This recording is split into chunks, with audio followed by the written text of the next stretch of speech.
The matter is going to start in 5 seconds. Start.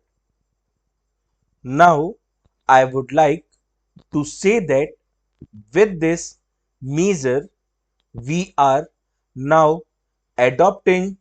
To my mind, it will not be possible to have this system or any other system functioning effectively.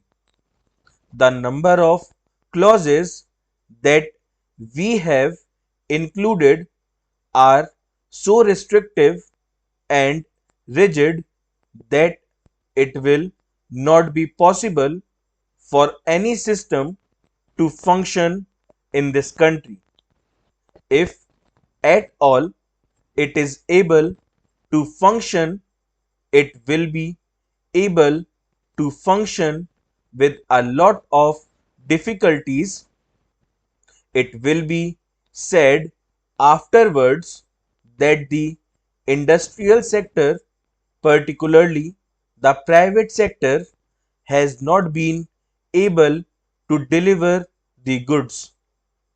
I would like to warn the government that if anything happens in the future in which industrial production or production in the private sector has not gone up, it would be not because of any lack of efforts on the part of the private sector, but because of the measure that we are now adopting.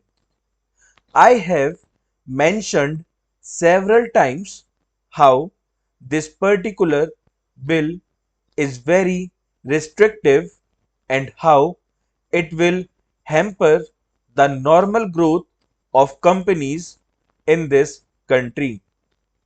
It is a pity that when we are on the threshold of the second 5-year plan, such a measure should be passed in this house. I would now like to make a few observations about the speeches of some of the honorable members here. Shri Ashok Mehta justifies the restrictions on managing agents by saying that managing agents are no longer the main source of finance. He also argues that profits have been high and will continue to remain high, and therefore he would like to see the managing agents being paid on a sliding scale. He is in the habit of referring to a number of books and making quotations from a number of them published in America or in other countries, and particularly by some of the professors. I would also like to mention to him that even when companies are floated, it requires a certain amount of confidence amongst the investigating public, and it is because a particular firm is managing a particular company that this confidence is created in the investing public. Even there, as the Honorable Finance Minister has said, there is a sort of overall tight control. New banks and insurance companies are not floated nowadays. What you have are the few banks which are existing and the few insurance companies that are existing. The other point is that the credit worthiness of the managing agency firm does count to a certain extent in getting credit from the banks and other financial institutions.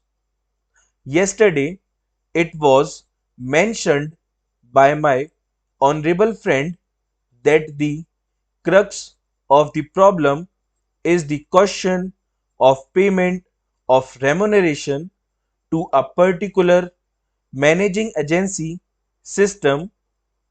He said that in this bill, a definite encouragement has been given to the alternative type of management, namely the managing director or the manager, where an individual has been permitted to take 5%, while in the case of the managing agency, it has been permitted to take about 10%.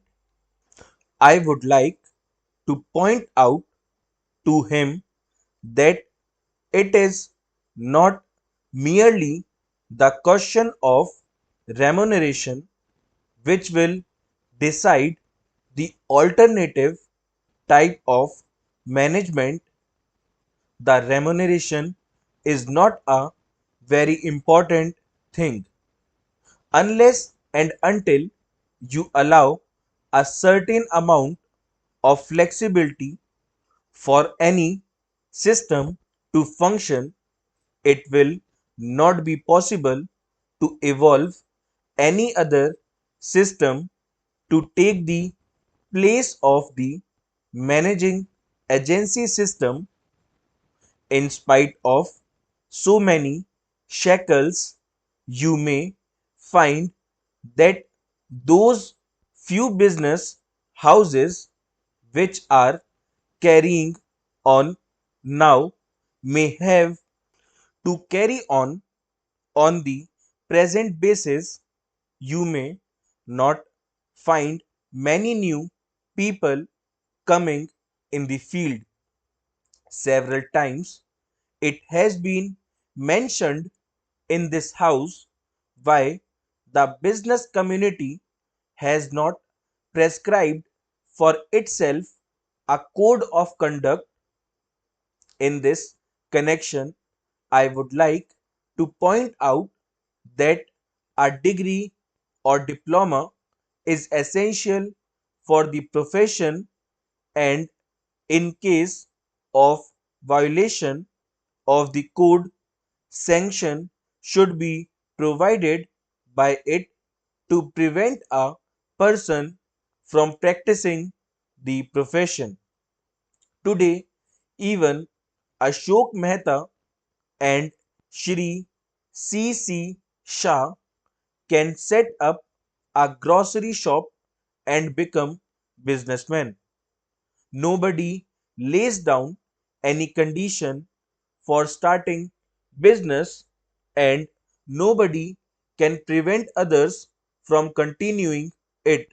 But I would like to point out that with regard to the code of conduct, there is a certain amount of ethics, and there are certain standards and traditions on which business houses function. If a particular firm has not got proper ways of managing its business, you will find that that business house will find it difficult to function, and it would be difficult for it to command the confidence of the business community. It would not be possible for it to function as effectively as a firm which has proper ways of managing its business, that is sufficient as a code of conduct. It is not possible to prescribe a certain code of conduct in the manner it has been done for the profession in general. Full stop.